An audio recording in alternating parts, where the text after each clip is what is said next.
મને બુદ્ધિ બહુ નેગેટિવ બતાવે છે કે હું ફેલ થઈ જઈશ એવા. કયા ધોરણમાં આવ્યા છો? 9મું. તો 9 સુધી તો પાસ થયા ને? હા. તો પછી આપણે બુદ્ધિને કહેવાનું કે તું ખોટું કહું છું, 9 સુધી તો હું સરસ પાસ થઈ છું, હજુ થવાશે.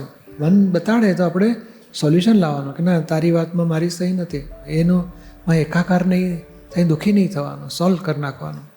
અને ભણવાનું કંઈ સર્વસ્વ નથી. ભણ્યા પછી તો આખી જિંદગી બાકી હોય છે. 20-22 વર્ષ સુધી ભણવું પડે, પછી તો બીજા 80 વર્ષ તો જિંદગીના કાઢવાના ને. તો એ ભણવામાં થોડો ઓછા વધારે માર્ક આવે, એમાં દુઃખી શું થવાનું? કે આગળ વધીશું. ઓછા માર્ક તો ઓછામાં આપણે ડિગ્રી કેરિયર પૂરી થઈ એટલે બહુ થઈ ગયું. પછી તો જીવનમાં રાગ દ્વેષ વગર જીવવું, મમ્મી પપ્પા રાજી થાય એવું જીવવું. અહીંથી શરૂઆત કરો. મમ્મી પપ્પા ભાઈ બહેન બધા સાવ તમે ઘરમાં એકબીજા સાથે પ્રેમથી રહીએ, એવું કંઈ સમજણ ગોઠવો કે ક્લેશ વગરનું જીવન જાય આપણું. દુઃખી નથી થવું.